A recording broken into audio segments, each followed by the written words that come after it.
بسم اللہ الرحمن الرحیم۔ پیارے دوستو السلام علیکم۔ جب اللہ نے تمام فرشتوں کو حکم دیا کہ آدم کو سجدہ کرو تو تمام فرشتے سر بسجود ہو گئے، مگر ابلیس نے انکار کر دیا اور کہنے لگا اسے تو نے مٹی سے بنایا ہے اور مجھے آگ سے پیدا کیا ہے، لہٰذا میں اس سے افضل ہوں۔ جب اس نے اللہ کی بارگاہ میں یہ نافرمانی کی تو اللہ نے اسے ایک عالی شان فرشتے سے شیطان صفت بنا کر لعنتی قرار دیا۔ اس وقت سے لے کر نیکی اور بدی کی وہ جنگ شروع ہوئی جو قیامت تک جاری رہے گی۔ ابلیس نے اللہ سے مہلت مانگی کہ اسے یہ مہلت دے، وہ قیامت تک زندہ رہے اور تمام بنی آدم کو گمراہ کرتا رہے۔ یہی وجہ ہے کہ ہر گناہ میں شیطان کسی نہ کسی طرح ضرور شامل ہوتا ہے۔ یہ بات جان لینا ضروری ہے کہ ابلیس اس کام میں اکیلا نہیں ہوتا، بلکہ اس کے ہزاروں چیلے اور اس کی اولاد کی بڑی تعداد اس کے ساتھ ہوتی ہے، جو مختلف مقامات پر مختلف حربے آزما کر لوگوں کو گمراہ کرتے ہیں۔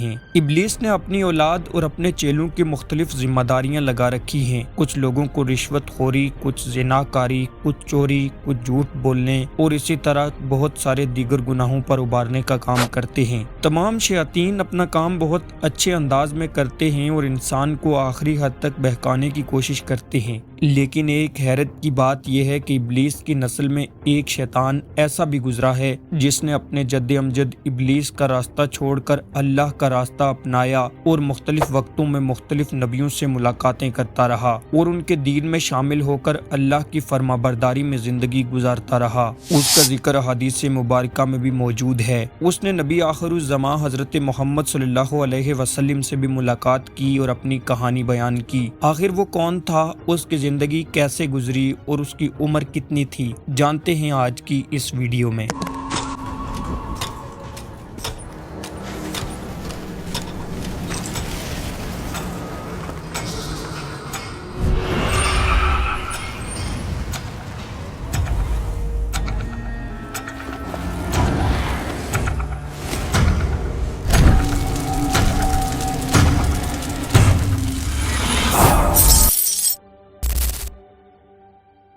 ایک صحابی رسول حضرت انس بن مالک رضی اللہ تعالیٰ عنہ فرماتے ہیں کہ ایک روز ہم حضور اکرم صلی اللہ علیہ وسلم کے ہمراہ مکہ مکرمہ کے جنگلات کی طرف نکلے۔ ہم تہامہ پہاڑوں کے ایک پہاڑ پر بیٹھے تھے کہ ایک بوڑھا شخص نمودار ہوا جو اپنی لاٹھی کے سہارے چل رہا تھا۔ اس نے حضور اکرم صلی اللہ علیہ وسلم کو سلام کیا۔ آپ نے سلام کا جواب دیا اور فرمایا یہ بوڑھا اپنی چال اور آواز سے جن معلوم ہوتا ہے۔ پھر آپ نے اس سے دریافت کیا تو کون ہے؟ اس نے عرض کیا حضور میں جن ہوں، میرا نام حامہ بن ہیم بن لاکیس بن ابلیس ہے۔ حضور اکرم صلی اللہ علیہ وسلم نے فرمایا کہ میں تیرے اور شیطان کے درمیان صرف 2 پشتوں کا فاصلہ دیکھ رہا ہوں، تیری عمر کتنی ہے؟ اس نے کہا یا رسول اللہ صلی اللہ علیہ وسلم، جتنی عمر دنیا کی ہے اتنی ہی عمر میری ہے یا اس سے کچھ کم۔ جن دنوں قابیل نے حابیل کو قتل کیا تھا اس وقت میری عمر چند برس کی تھی۔ میں پہاڑوں میں دوڑتا پھرتا تھا اور لوگوں کے دلوں میں وسوسے ڈال دیا کرتا تھا۔